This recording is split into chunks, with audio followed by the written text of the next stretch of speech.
Let's project the second round of your fantasy drafts. Next on Fantasy Football Today in 5.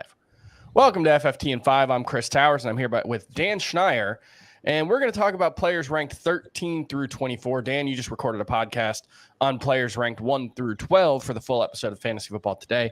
Adam Azer and I talked about that last week on FFT in 5, actually earlier this week, and just go through my top 12 real quick, and then we'll go through 13 through 24. And the way this is going to work is Dan's just going to jump in when he tells me he disagrees with something. So 1 through 12, no need to jump in here. Christian McCaffrey, Justin Jefferson, Austin Eckler, Cooper Kupp, Travis Kelce, Jamar Chase, Jonathan Taylor, Saquon Barkley, Josh Jacobs, Bijan Robinson, Tyreek Hill, and Stephon Diggs. That's 1 through 12 for me. We'll go through 13 through 24 right now. And top pick of the second round for me is CeeDee Lamb. Just feels like a safe wide receiver pick with some upside. And then I've got a nice run of running backs who all bring something different to the table. Tony Pollard, Derrick Henry, and Ramondre Stevenson. Stevenson's the one that, training camp reports could sour me on him just because he was such a big part of the passing game last season, was, I think top 5 in running back receptions. And if he has that role again, I think it's going to be really hard for him not to be, a top 12 RB. But there have been some reports in OTAs about, Pierre Strong or Ty Montgomery potentially taking on that passing game role. What do you think of that trio of running backs there at 14 through 16? Tony Pollard, Derrick Henry, and Ramondre Stevenson. I'm with you on them, especially Stevenson, who I might even be highest on of all those players with the exception of Henry. I'm not as high as consensus on Tony Pollard. I feel like there's some risk factor there for sure. In addition to, I don't think he has any real upside to take over like a Derrick Henry style role or even a role like Ramondre Stevenson has. I will push back a little bit on the first guy you had at 13, CeeDee Lamb. I have some concerns about Lamb. For starters, I don't like the transition to Mike McCarthy's offense versus Kellen Moore. We already saw the Cowboys take a massive dip in fantasy points per game and pace and tempo last year. Maybe they say they want to run the ball more and they don't actually do it. But they already did it last year. They started to show signs of it. And now Brandon Cook's in the mix. We could lose some target volume there, which was really the only reason CeeDee Lamb was so consistent. So I have a little bit of concern there. That's fair. I go Devontae Adams next. That is 17th overall.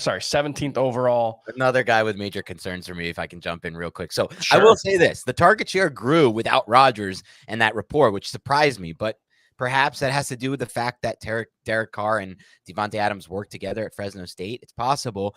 I just don't at all. And I understand that he had this big game, 7 for 153 and 2 TDs in week 17 with Stidham. But Stidham is not Jimmy Garoppolo. I don't at all trust Jimmy Garoppolo. I don't trust him to throw the ball down the field. And he had a high and Adams had the highest target share of anyone in the entire NFL last year, 32.3%. I don't see that keeping up.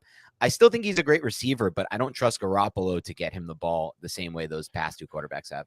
I think that's fair. My only rebuttal, I guess, and it's not necessarily the most sophisticated response possible, but we expected Devontae Adams to take a big step forward back last year. There were a lot of people calling him a bust when he signed with the Raiders, or when he got traded to the Raiders and moved to Derek Carr, and he was pretty awesome. I think a big part of it is just that Devontae Adams is the kind of guy who just demands a 30% target share when he's on the field, and I think that's going to be true no matter who the quarterback is. Dan's having some technical issues, so we'll just move on. I've got Nick Chubb at number 18 and Travis Etienne at number 19, and I feel like there's the middle of the second round gets a little iffy for me. I'm not a huge fan of, the talent level there or I think they're both fine. I just don't think they have necessarily like top 5 RB upside, and I would prefer to be able to find that from a second round running back. I've got AJ Brown at 20, Aaron Jones at 21. I push Patrick Mahomes into the second round at 22 overall, and then Amon-Ra St. Brown at 23. And I think one of the biggest wild cards is Breece Hall at 24, who is just kind of a wild card right now because we don't really know, one, whether he's going to be cleared for the start of training camp coming back from that torn ACL. We don't know, if this is going to be a situation like J.K. Dobbins. I know we talked last week on the podcast with Jamie Eisenberg about how Breece Hall certainly carries some bust potential for the 2023 season, just because you're going to have to pick him,